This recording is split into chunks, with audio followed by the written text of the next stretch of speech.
እሺ ቤተሰቦች ዛሬም እንደተለመደው ምርጥ ታሪክ ይዤላችሁ መጥቻለሁ። ይህ ከሁሉ ፊልም ነው። ታሪካችንን ከመጀመራችን በፊት ላይክ፣ ሼር፣ ሰብስክራይብ ማድረግና ቪፒኤን ማብራትም እንዳይረሳ። እወዳችኋለሁ። ይመቻችሁ። ይህ ለካይል ፕራት ከባድ ምሽት ነው። ካይል የአሜሪካ ኤርክራፍት ኢንጂነር ነች። አሁን ግን በርሊን ውስጥ የሞተውን ባለቤቷን ይዛ ወደ አሜሪካ ለመመለስ ተነስታለች። የ4 ዓመት ልጇ ጁሊያ በዚያ አብራታለች። ካይል የጭንቀት በሽታዋን እንዲረዳት በዶክተሯ የታዘዘላትን ኪኒን ትወስዳለች። በቀጣዩ ቀን ጠዋት ውጩ በበረዶ ተሸፍኗል። በር ላይ ወደ ኤርፖርት የሚወስዳቸው ታክሲ ቆሟል። ኤርፖርት ውስጥ ካይል ገባ ታጣታለች። ትጨነቃለች። በዚያ መጥፎ ሰዎች፣ ጥንዶች እንዲሁም ሽማግሌዎችን ትመለከታለች። ግን ሕፃን ልጅ አላየችም። ስትዟዟር ጁሊያን ታገኛታለች። ከዚያም በቁጣ ድምፅ ያለ እርሷ ፍቃድ ወዴትም እንዳትሄድ ታስጠነቅቃታለች። ካይል እና ጁሊያ ወደ አውሮፕላኑ ለመሳፈር በዝግጅት ላይ ናቸው። ወደ አውሮፕላን ውስጥም ሲገቡ የመጀመሪያዎቹ ሰዎች ናቸው። ጁሊያ በመስኮት ትመለከታለች። መስኮቱ በትንፋሿ ሙቀት ይሸፈናል። ጉሙ ላይ ትንሽ ልብ ቅርጽ በጣቷ ትስላለች። ከደቂቃዎች በኋላ ካይል ትተኛለች። ግን ከእንቅልፏ ስትነቃ ጁሊያ ካጠገቧ እንደሌለች እና ከመቀመጫዋ እንደጠፋች ትገነዘባለች። የበረራ አስተናጋጇ ጁሊያ ምናልባት ከእድሜ ኩዮቿ ጋር እየተጫወተች ሊሆን እንደሚችል ትነግራታለች። ካይል በመተላለፊያው የተዘዋወረች ታያታለች። ነገር ግን ጁሊያ የለች። ካይል መፈለጓን ቀጥላለች። ያም አለመረጋጋቷን ይጨምሯል። ተኝታው የነበረበትን መደዳ ደጋግማ ታጣራለች። ከመቀመጫዋ ስር ስትመለከት አንድ እጅ ብቻ ያለው አሻንጉሊት ታገኛለች። ጁሊያ ግን የለችም። ጁሊያ ያለ አሻንጉሊቷ ወዴትም ሄዳ አታውቅም። ከዛም የበረራ አስተናጋጇ ስቴፋኒ ጁሊያን ለመፈለግ እንድትረዳት ታናግራታለች። ስቴፋኒ ተስማምታ እሷን ለመርዳት ሕፃን ልጅ እንደጠፋች ለሁሉም ታሳውቃለች።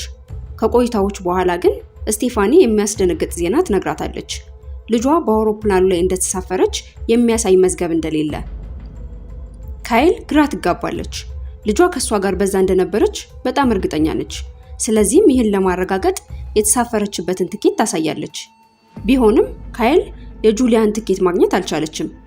ከዚያም ከሻንጣ መስቂያ ውስጥ የልጇን የጀርባ ቦርሳ እንደጠፋ ትመለከታለች። ይህ የማይቻል ነው፣ ምክንያቱም ጁሊያ በራሷ የሻንጣ መስቂያው ላይ መድረስ ስለማትችል። ሁኔታውን ያየው አየር ኃይል የሆነው ጄን ካርለስ ልጇን በመፈለግ ላይ ሳለች እሷን ለመርዳት ይነሳል።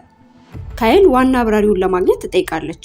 በልጇ ፍለጋ ላይ ተሳትፎን እንዲያደርግ ትጠይቀዋለች።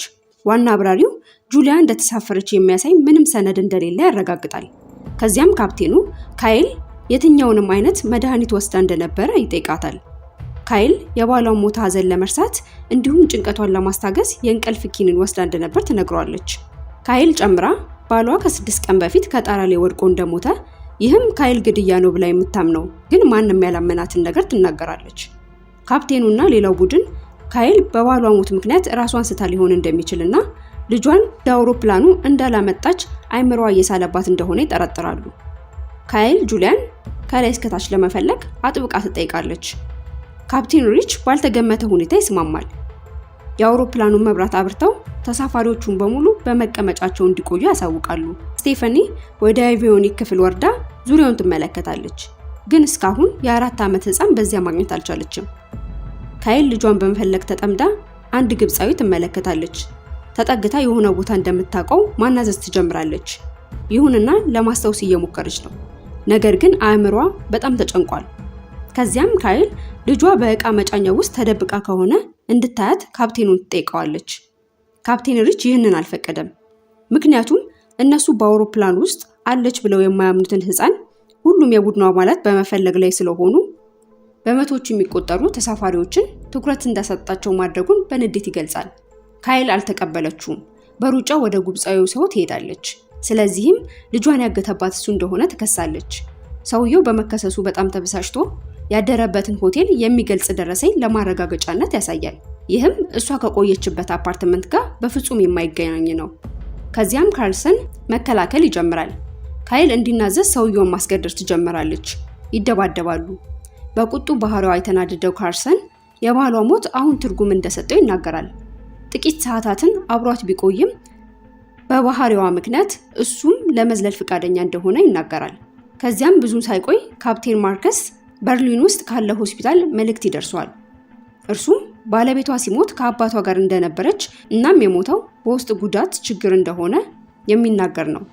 አሁን ሁሉም ቡድን እየቃዠች እንደሆነ አምኗል። ካይል በጭንቀት ሆና ትቃወማለች።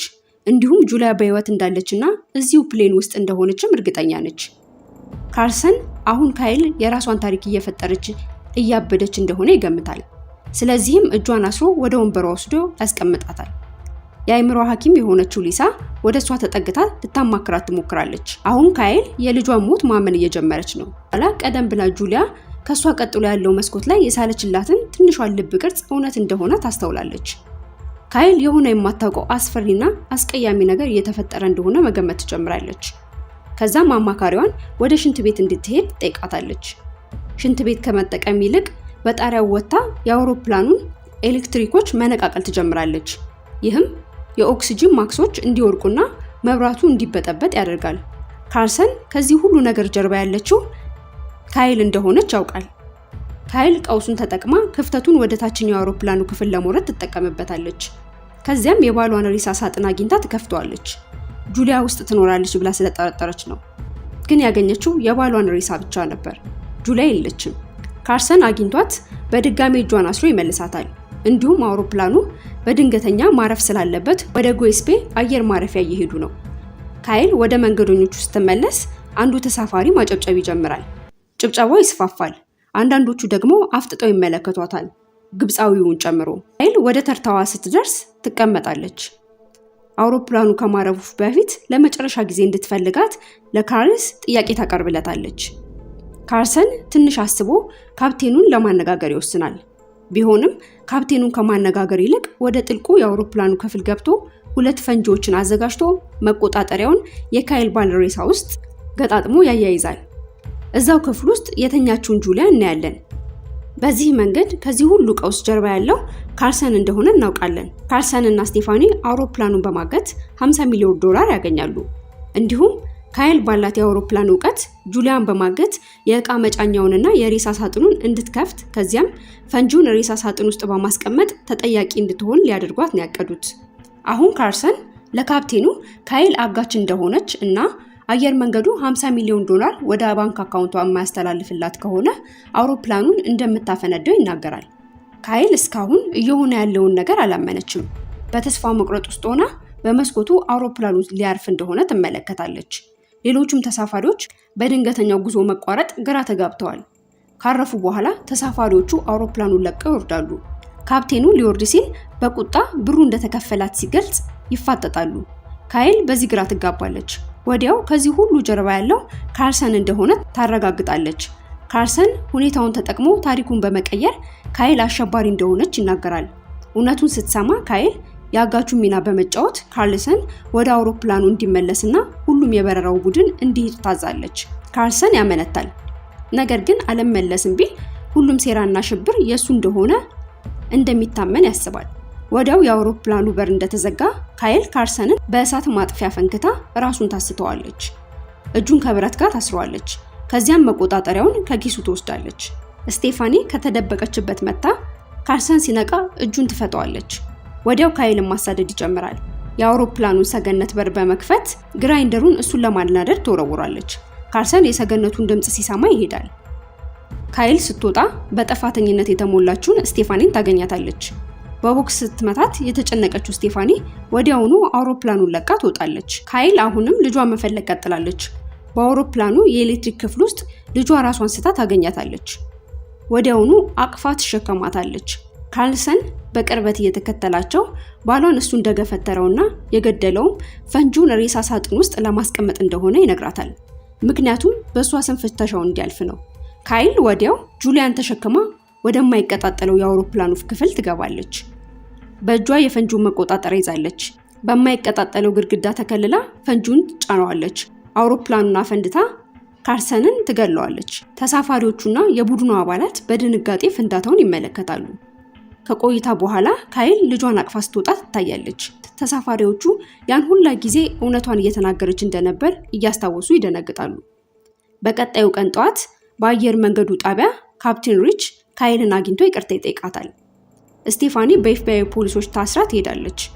ከዚያም ፖሊሶቹ በርሊን ያለው የሬሳ ክፍል ኃላፊ በቁጥጥር ስር እንደዋለ ይነግሯታል።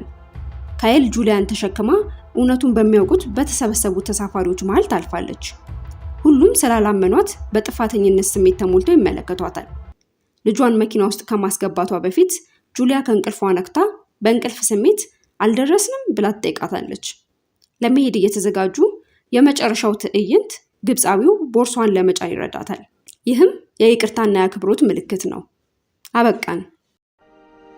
ከሁሉ የፊልም ቻናልን ሰብስክራይብ በማድረግ በዓለም ዙሪያ የሚሰሩ ፊልሞችን ታሪክ በአጭሩ ይመልከቱ።